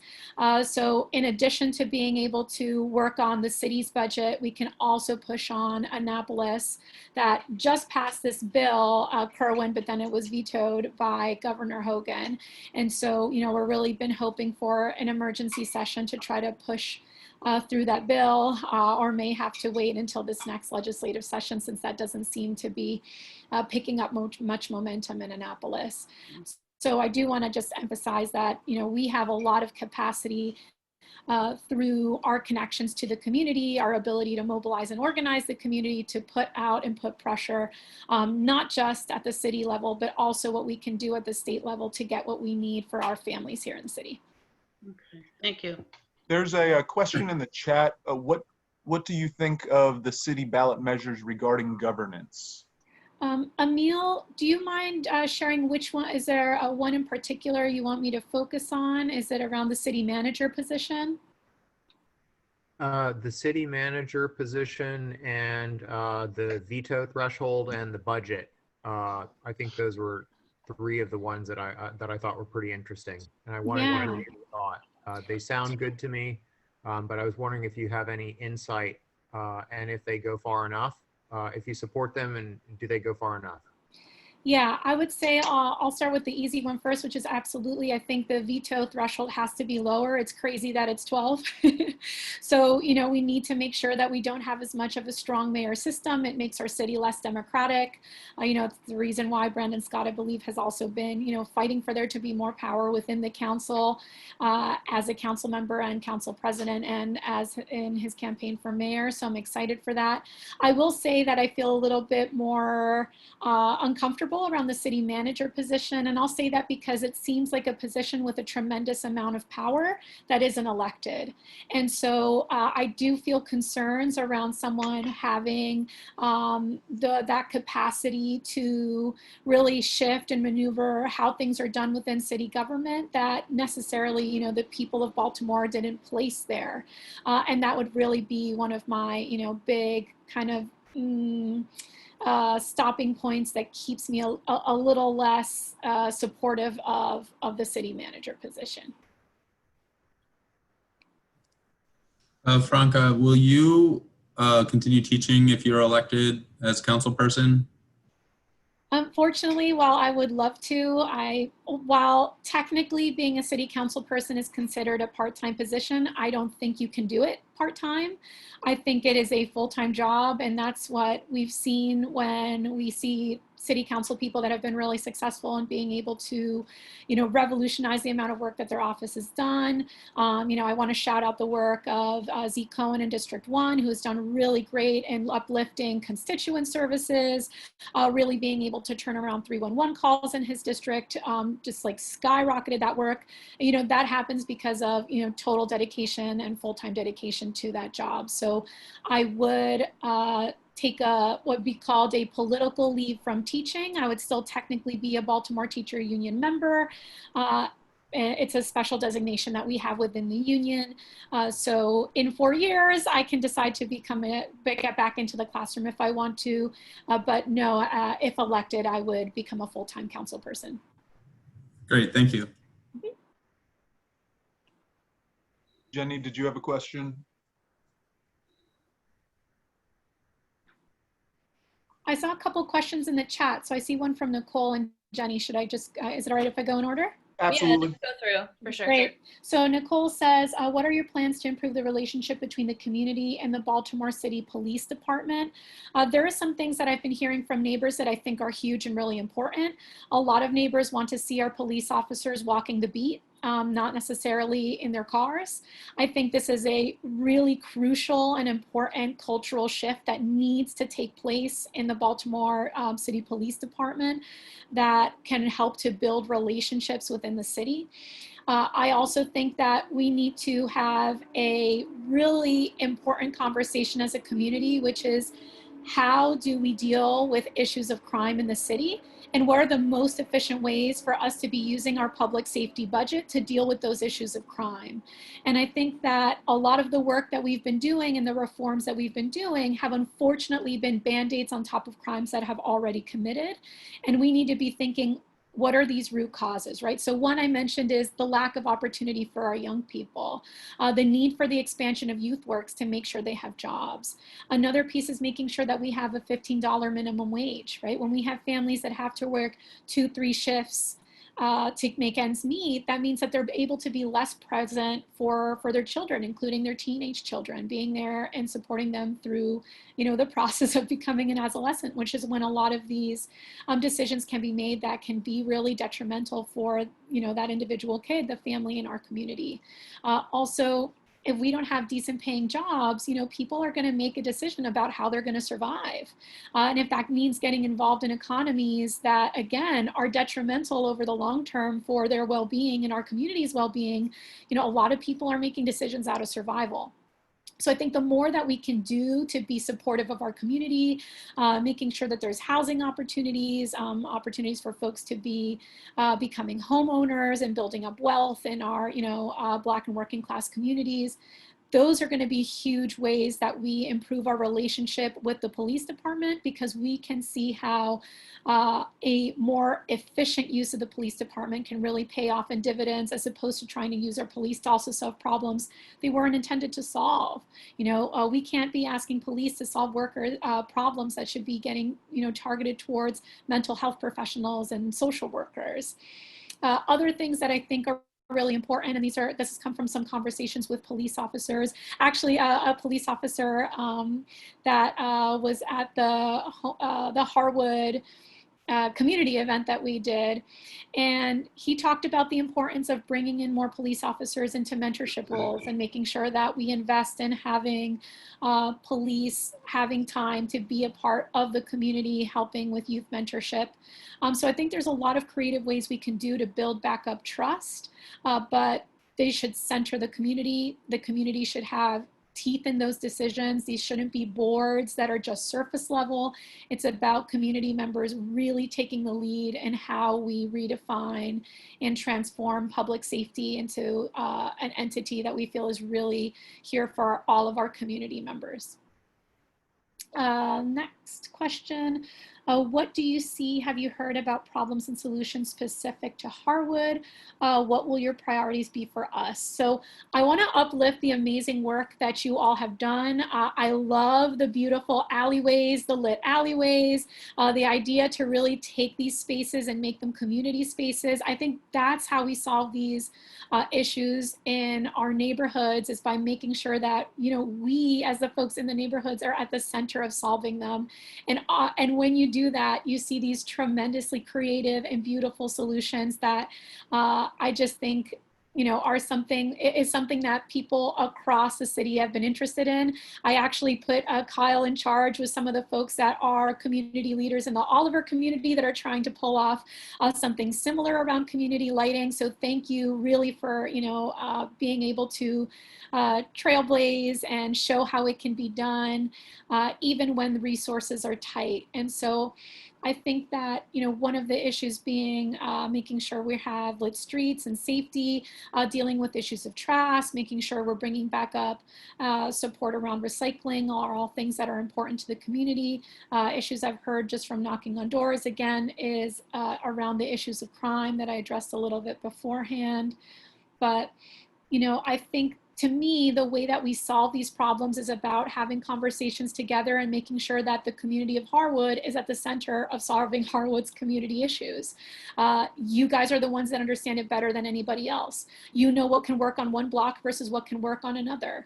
If we want to do slow streets, there are, so many different types of strategies to be able to slow streets down, but some things are going to work better in certain streets and blocks than others. So I really think that as much as I'd love to share what the Harwood solutions to be, I think my job is to hear from you all what those Harwood solutions should be, so that that's what I'm pushing for, and that's what I'm fighting for you within City Council. What was my position on the Hopkins police force? I am not supportive of the Hopkins police force. I think this is something where we have a entity in Baltimore City that could be doing much more to, again, address the root causes of crime. We can add more and more police, we could get more spy planes, we could do all of those things. But if we don't address what turns people to crime, and I'm sure you can all think for yourselves, you know, what are the leading causes of crime? What makes people make those decisions? If we don't hit things at the root, we are going to be playing whack-a-mole with this issue, where maybe statistics are better for 1 week or 1 month or 1 year, but it's not a trend that's lasting. So I think that it's really important to be asking Hopkins, if they want to make an investment in the community and community safety, what are you doing to make these communities more livable and thriving and invested in, and with development that they need, so that we don't have individuals committing crimes of desperation, so that we don't have young people that are growing up without the support of parental and guardian figures because they're working 2-3 jobs, so that we have people that have the wealth that they deserve, so that they can support their family through making sure that we have home ownership across our city, especially after the awful history of redlining that we've had here in Baltimore. So I'm in favor of Hopkins investing in doing more to make our city safer. I just don't think that the police force is the best way to accomplish that. What do you think the primary role of councilperson is? I think the primary role that I have is to uplift the issues that are happening within the community. So, you know, one of the #1 things that needs to happen is an overhauling of how we handle constituent services. Right now we're using a system that's really outdated, that is appears to be difficult to manage, difficult to make sure that constituent services are being followed through in a timely fashion. And so one of the important conversations that I've been having, again, with Z Cohn from District 1, who is a council person I've worked a lot with on different issues over the years, is his strategies that he's used to uplift and support constituent services, and making sure that they're being handled in a timely way. And those are some things that are low-hanging fruit, right? Those are some systems issues that we could really easily solve, that we could have our own system within District 12, where you're sending me your 311 numbers and I'm able to follow and track and really push through the things that are happening in the city. So I think that's one part that's really huge, is making sure that we're handling the things that constituents are coming up against daily. Another piece is making sure that we're pushing for the legislation that makes our city one of the vibrant economies that we really deserve to have here. There's so much incredible infrastructure ready in Baltimore that we just need to push to the next level to make sure that we're the thriving city that we need to be. So making sure that we're centering that, and that the community should be at the center again of those conversations. As an organizer, I've always been someone who tries to bring up the voice of the people who are most impacted. That's what my role has been as a teacher, as a elected Baltimore Teachers Union representative. It's about me hearing what's going on, making sure I'm creating the stage and the microphone so that the people that are really getting touched by an issue are the people that are talking about it. And that's the work that I want to do. What specific initiatives do you plan to champion if you were to be elected council person, particularly as they pertain to education? So there are a couple of pieces here. One is that we don't have an elected school board. This is something we really need to be fighting for, and are working to try to push this. Again, because of I will say, you know, racist policy making that has taken place in Annapolis, we have had a lot of our public departments taken away from us and their control, right? So from the police department to schools to transportation to even the zoos in our city, we need to get control of those things back, and we need to be real champions in getting control of those things back so that we can efficiently fight for the things that we need, the kind of legislations that are being referenced, in this question. And making sure we have that power to do so. So I think one part is really pushing to get our control back of our own city so that we can be flexible. And I will say that I think COVID gives us an opportunity to do that. Are you supporting the end of the PESCO contract? Yes. Oh, all right. I'm sorry, guys. My name is Eugene Boykai, and I'm just jumping on this because I was out here doing some work out and about the community. So I'm about to fade out, but I just want to make my presence known. Thanks for coming. So if there's any question, I will call back now, and you can ask it too. I'm out here dealing with the reality of the communities. So once again, I apologize for my lateness. I just found this out, trying to get everything in order. Any question that y'all may have of me, the battery is running low, please ask Eugene Boycott, Baltimore City Council, District 12. Accent, I'm back on mute now. Thank you. Hi, Eugene. Oh, sorry. I'll just answer those super quick, and then I'll pass off the mic to Eugene. And I actually have to run into my volunteer meeting. My campaign manager has been holding it down, but I need to make sure. I was going to mention, if you needed to go, we were going to compile all of these and send the same questions to Councilman Stokes. If you wanted to just finish answering the rest of these and via email, and if you need to go, we completely understand that. We've taken a lot of your time tonight, and we appreciate it. Thank you. Yeah, I can answer them quick because some of them are just yes or no. So yes, I support the end of the Bresco contract. The incinerator is poisoning our families that live around the incinerator and our workers that are there. We need to make sure we pair that with green jobs to offset it. But absolutely, we have horrible asthma rates in our city. We need to close the Bresco facility down.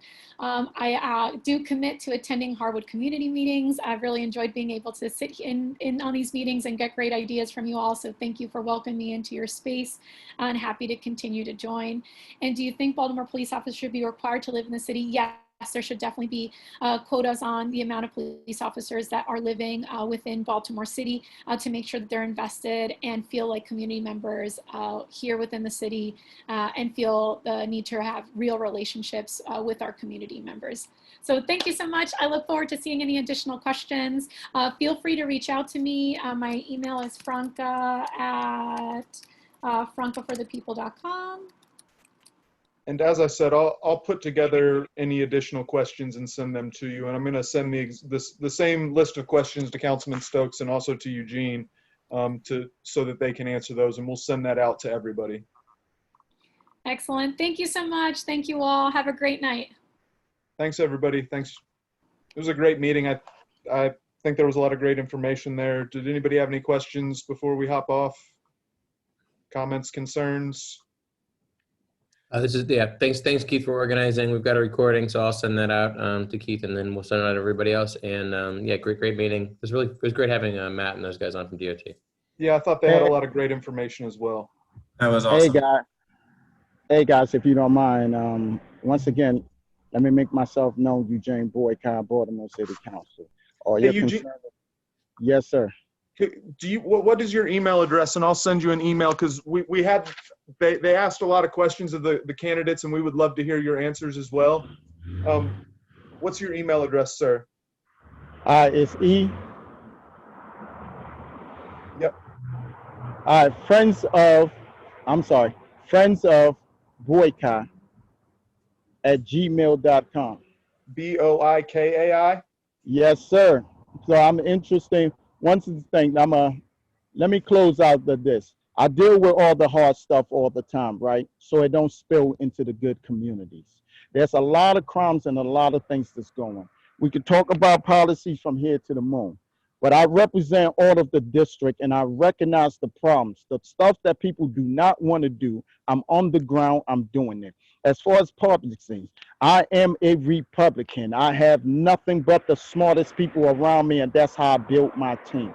If I don't take care of this right here, no matter how comfortable you think you are, no matter how much you think you can drop, it's going to spill into your neighborhood. So this is what's going on, fam. Ah, that baby.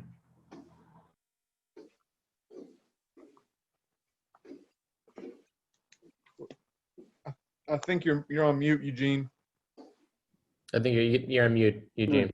Oh, I'm sorry. I'm sorry about that. So I know everybody, if you follow me, eugeneboycott.com, or if you want to email me or even come out to my district and talk with me, because once again, I'm not your typical politician. I am a normal dude that saw a flaws in the system, and I want to do something about it. We have nothing but the smartest people, but I deal with reality. That would spill in your community if you live in the most uppity, if I don't do what I have to do. Every community is important to me.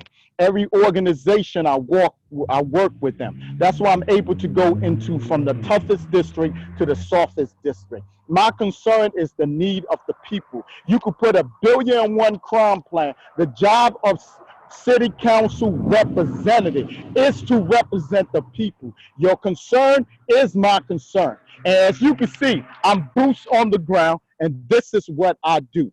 And that's why I'm the strongest, and this is why they try to duplicate everything I do. But one thing they can't duplicate is the man of the community. And that's our community, Eugene Boycott. It will shift the whole game, and I'm already doing that. So if y'all really have some real problems and real issues you want to talk about, no, I'm not going to go into $3 million plans of nothing. We don't give more money. Money is not the issue when it comes to the budget of Baltimore City. The mindset is the issue out here.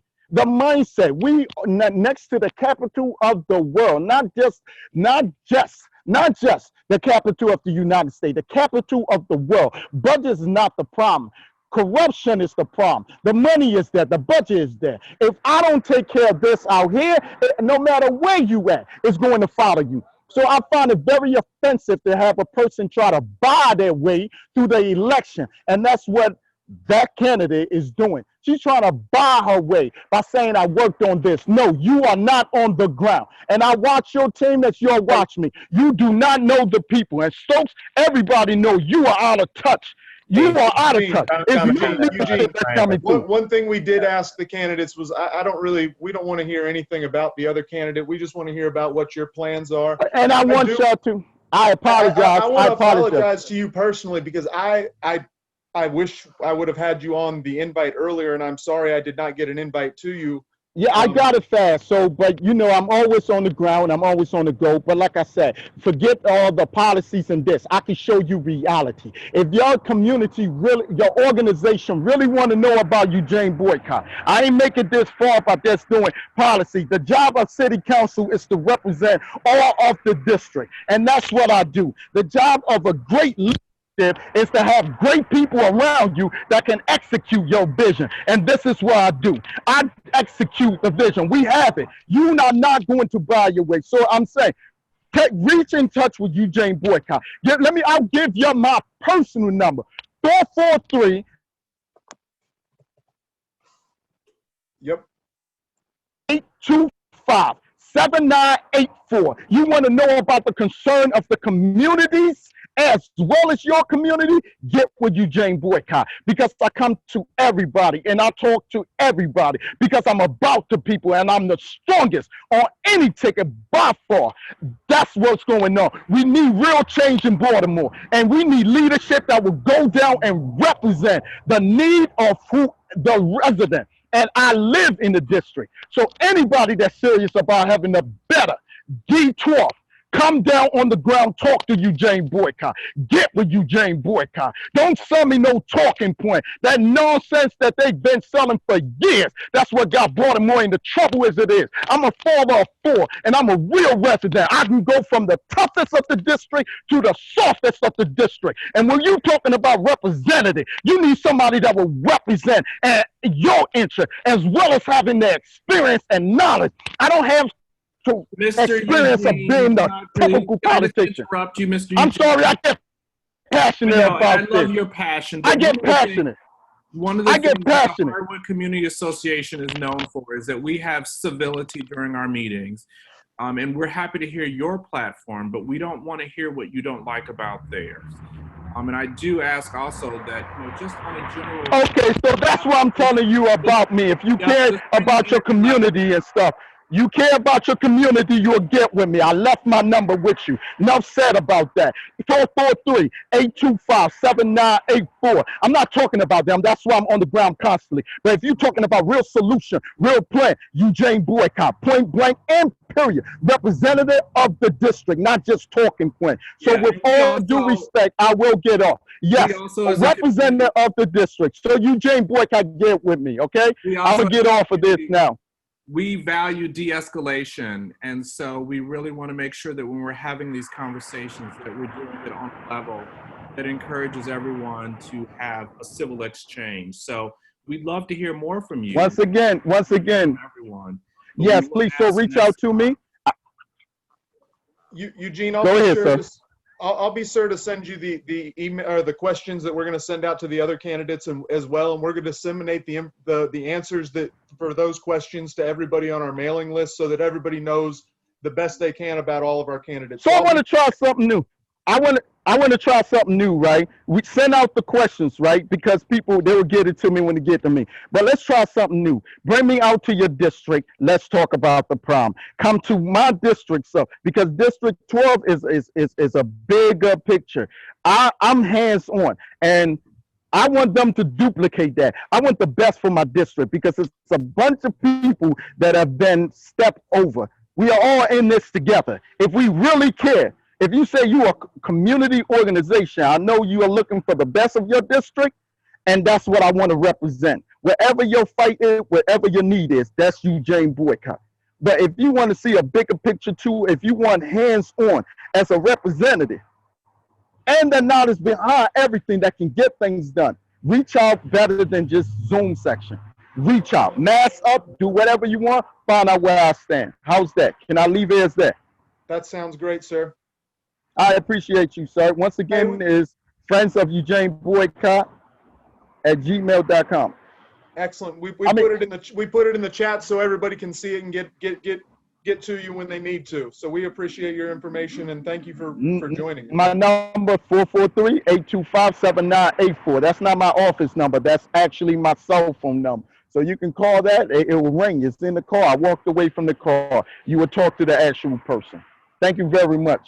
Thank you for your time. My battery is dying. I apologize. Not a problem at all. We appreciate you, and I greatly appreciate your zeal. Like, I'm out here on the street doing the same thing. I started the community garden at the end of the street. I clean up all the time. Like, I appreciate you. So thank you. Yes, sir. Yes, sir. It's on the ground. It's on the ground.